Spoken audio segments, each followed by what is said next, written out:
ओम शांति। आज 7 फरवरी 2024 बाबा के महावाक्य है। मीठे बच्चे, आत्म अभिमान विश्व का मालिक बनाता है, देह अभिमान कंगाल बना देता है। इसलिए आत्म अभिमानी भव।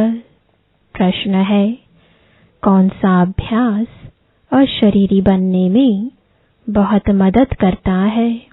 उत्तर है, अपने को सदा एक्टर समझो। जैसे एक्टर पाठ पूरा होते ही वस्त्र उतार देते हैं, ऐसे तुम बच्चों को भी यह अभ्यास करना है। कर्म पूरा होते ही पुराना वस्त्र यानी शरीर उतार अशरीरी हो जाओ। आत्मा भाई भाई है, यह अभ्यास करते रहो। यही पावन बनने का सहज साधन है। शरीर को देखने से क्रिमिनल ख्यालात चलते हैं, इसलिए अशरीरी भव। ओम शांति। बाप बैठ बच्चों को समझाते हैं, क्योंकि बहुत बेसमझ बन गए हैं। 5000 वर्ष पहले भी तुमको समझाया था और दैवी कर्म भी सिखलाए थे। तुम देवी देवता धर्म में आए थे, फिर ड्रामा प्लान अनुसार पुनर्जन्म लेते लेते और कलाएं कमती होते होते यहाँ प्रैक्टिकली बिल्कुल ही निलकला हो गई है, क्योंकि यह है ही तमो प्रधान रावण राज्य। यह रावण राज्य भी पहले सतो प्रधान था, फिर सतो रजो तमो बना है। अब तो बिल्कुल ही तमो प्रधान है। अब इसका अंत है। रावण राज्य को कहा जाता है आसुरी राज्य। रावण को जलाने का फैशन भारत में है। राम राज्य और रावण राज्य भी भारतवासी कहते हैं। राम राज्य होता ही है सतयुग में, रावण राज्य है कलयुग में। यह बड़ी समझने की बातें हैं। बाबा को वंडर लगता है, अच्छे अच्छे बच्चे पूरी रीति न समझने के कारण अपनी तकदीर को लकीर लगा देते हैं। रावण के अवगुण चटक पड़ते हैं, दैवी गुणों का खुद भी वर्णन करते हैं। बाप ने समझाया है, तुम वो ही देवताएं थे, तुमने ही 84 जन्म भोगे हैं। तुमको फर्क बताया है, तुम क्यों तमो प्रधान बने हो। यह है रावण राज्य। रावण है सबसे बड़ा दुश्मन, जिसने ही भारत को इतना कंगाल तमो प्रधान बनाया है। राम राज्य में इतने आदमी नहीं होते हैं, वहां तो एक धर्म होता है। यहाँ तो सब में भूतों की प्रवेशता है। क्रोध, लोभ, मोह का भूत है ना। हम अविनाशी हैं, यह शरीर विनाशी है, यह भूल जाते हैं। आत्म अभिमानी बनते ही नहीं है। देह अभिमानी बहुत है। देह अभिमान और आत्म अभिमान में रात दिन का फर्क है। आत्म अभिमानी देवी देवता सारे विश्व के मालिक बन जाते हैं। देह अभिमान होने से कंगाल बन पड़ते हैं। भारत सोने की चिड़िया था, भल कहते भी हैं, परंतु समझते नहीं है। शिव बाबा आते हैं दैवी बुद्धि बनाने।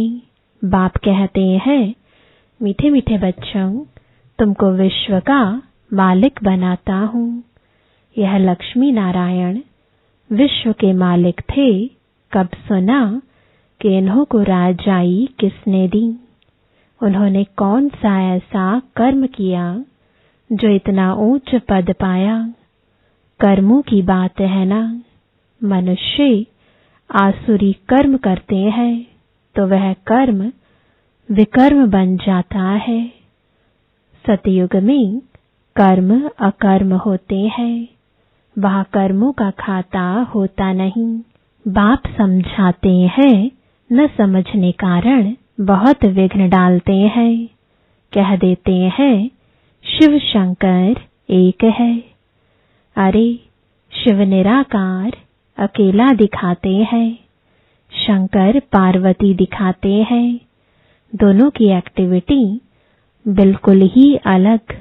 मिनिस्टर और प्रेसिडेंट को एक कैसे कहेंगे? दोनों का मर्तबा बिल्कुल अलग है। तो शिव शंकर को एक कैसे कह देते हैं? यह जानते हैं जिनको राम संप्रदाय में आना नहीं है, वे समझेंगे भी नहीं। आसुरी संप्रदाय गालियां देंगे, विघ्न डालेंगे, क्योंकि उनमें 5 विकार है ना। देवताएं हैं संपूर्ण निर्विकारी, उन्हों का कितना ऊंच पद है। अब तुम समझते हो हम कितने विकारी थे। विकार से पैदा होते हैं, सन्यासियों को भी विकार से पैदा होना है, फिर सन्यास करते हैं। सतयुग में यह बातें नहीं होती। सन्यासी सतयुग को समझते भी नहीं, कह देते हैं सतयुग है ही है। जिसे कहते हैं श्री कृष्ण हाजिरा हजूर है, राधे भी हाजिरा हजूर है। अनेक मत मतांतर, अनेक धर्म है। आधा कल्प दैवी मत चलती है, जो अब तुमको मिल रही है। तुम ही ब्रह्मा मुखवंशावली, फिर विष्णु वंशी और चंद्रवंशी बनते हो। वह दोनों डिनाइस्टी और एक ब्राह्मण कुल कहेंगे, इनको डिनाइस्टी नहीं कहेंगे। इनकी राजाई होती नहीं, यह भी तुम ही समझते हो। तुम्हारे में भी कोई कोई समझते हैं, कोई तो सुधरते ही नहीं। कोई न कोई भूत है, लोभ का भूत, क्रोध का भूत है ना। सतयुग में कोई भूत नहीं। सतयुग में होते हैं देवताएं, जो बहुत सुखी होते हैं। भूत ही दुख देते हैं। काम का भूत आदि मध्य अंत दुख देता है। इसमें बहुत मेहनत करनी है। मासी का घर नहीं है। बाप कहते रहते हैं भाई बहन समझो तो क्रिमिनल दृष्टि न जाए। हर बात में हिम्मत चाहिए। कोई कह देते हैं शादी नहीं करोगे तो निकलो घर से बाहर, तो हिम्मत चाहिए। अपनी जांच भी की जाती है। तुम बच्चे बहुत पद्मा पदम भाग्यशाली बन रहे हो। यह सब कुछ खत्म हो जाएगा। सब कुछ मिट्टी में मिल जाना है। कोई तो अच्छी हिम्मत रख चल पड़ते हैं, कोई तो हिम्मत रख फिर फेल हो जाते हैं। बाप हर बात में समझाते रहते हैं, परंतु नहीं करते तो समझा जाता है पूरा योग नहीं है। भारत का प्राचीन राजयोग तो मशहूर है। इस योग से ही तुम विश्व के मालिक बनते हो। पढ़ाई है सोर्स ऑफ इनकम। पढ़ाई से ही नंबरवार तुम ऊंच पद पाते हो। भाई बहन के संबंध में भी बुद्धि चलायमान होती है। इसलिए बाप इससे भी ऊंच ले जाते हैं कि अपने को आत्मा समझो, दूसरे को भी आत्मा भाई भाई समझो। हम सब भाई भाई हैं तो दूसरी दृष्टि जाएगी नहीं। शरीर को देखने से क्रिमिनल ख्यालात आते हैं। बाप कहते हैं बच्चे अशरीरी भव, देही अभिमानी भव, अपने को आत्मा समझो। आत्मा अविनाशी है। शरीर से पाठ बजाया, फिर शरीर से अलग हो जाना चाहिए। वह एक्टर्स पाठ पूरा कर कपड़ा बदली कर देते हैं। तुमको भी अब पुराना कपड़ा यानी शरीर उतार नया कपड़ा पहनना है। इस समय आत्मा भी तमो प्रधान, शरीर भी तमो प्रधान है। तमो प्रधान आत्मा मुक्ति में जा नहीं सकती। पवित्र हो तब जाए, अपवित्र आत्मा वापस नहीं जा सकती। यह झूठ बोलते हैं कि फलाना ब्रह्म में लीन हुआ, एक भी जा नहीं सकते। वहां जैसे सिजरा बना हुआ है वैसे ही रहता है। यह तुम ब्राह्मण बच्चे जानते हो। गीता में ब्राह्मणों का नाम कुछ भी दिखाया नहीं है। यह तो समझाते हैं प्रजापिता ब्रह्मा के तन में प्रवेश करता हूँ तो जरूर एडॉप्शन चाहिए। वह ब्राह्मण है विकारी, तुम हो निर्विकारी। निर्विकारी बनने में बहुत सितम सहन करने पड़ते हैं। यह नाम रूप देखने से बहुतों को विकल्प आते हैं। भाई बहन के संबंध में भी गिर पड़ते हैं। लिखते हैं बाबा हम गिर पड़े, काला मुंह कर लिया। बाप कहते हैं वाह। हमने कहा भाई बहन होकर रहो, तुमने फिर यह खराब काम किया। उसकी फिर बड़ी कड़ी सजा मिल जाती है। वैसे कोई किसको खराब करते हैं तो उनको जेल में डाला जाता है। भारत कितना पवित्र था जो मैंने स्थापन किया, उनका नाम ही है शिवालय। यह ज्ञान भी कोई में नहीं है। बाकी शास्त्र आदि जो है वह सब भक्ति मार्ग के कर्म कांड है। सतयुग में सब सदगति में है, इसलिए वहां कोई पुरुषार्थ नहीं करते। यहाँ सब गति सदगति के लिए पुरुषार्थ करते हैं, क्योंकि दुर्गति में है। गंगा स्नान करने जाते हैं तो गंगा का पानी सदगति देगा क्या? वह पावन बनाएगा क्या? कुछ भी जानते नहीं। तुम्हारे में भी नंबरवार है। कोई तो खुद नहीं समझते तो दूसरों को क्या समझाएंगे। इसलिए बाबा भेजता नहीं। गाते रहते हैं बाबा आप आएंगे तो आपकी श्रीमत पर चलकर देवता बनेंगे। देवताएं रहते हैं सतयुग और त्रेता में। यहाँ तो सबसे जास्ती काम विकार में फंसे हुए हैं। काम विकार बगैर रह नहीं सकते। यह विकार है जैसे माई बाप का वर्षा। यहाँ तुमको मिलता है राम का वर्षा, पवित्रता का वर्षा मिलता है। वहाँ विकार की बात नहीं होती। भक्त लोग कहते हैं श्री कृष्ण भगवान है। तुम उनको 84 जन्मों में दिखाते हो। अरे भगवान तो निराकार है, उनका नाम शिव है। बाप कितना अच्छी रीति समझाते हैं। तरस भी पड़ता है, रहम दिल है ना। यह कितना अच्छे समझदार बच्चे हैं। भक्का भी अच्छा है। जिसमें ज्ञान और योग की ताकत है तो वह कशिश करते हैं। पढ़े लिखे को सत्कार अच्छा मिलता है, अनपढ़े को सत्कार नहीं मिलता है। यह तो जानते हो इस समय सब आसुरी संप्रदाय है, कुछ भी समझते नहीं है। शिव और शंकर का अंतर तो बिल्कुल क्लियर है।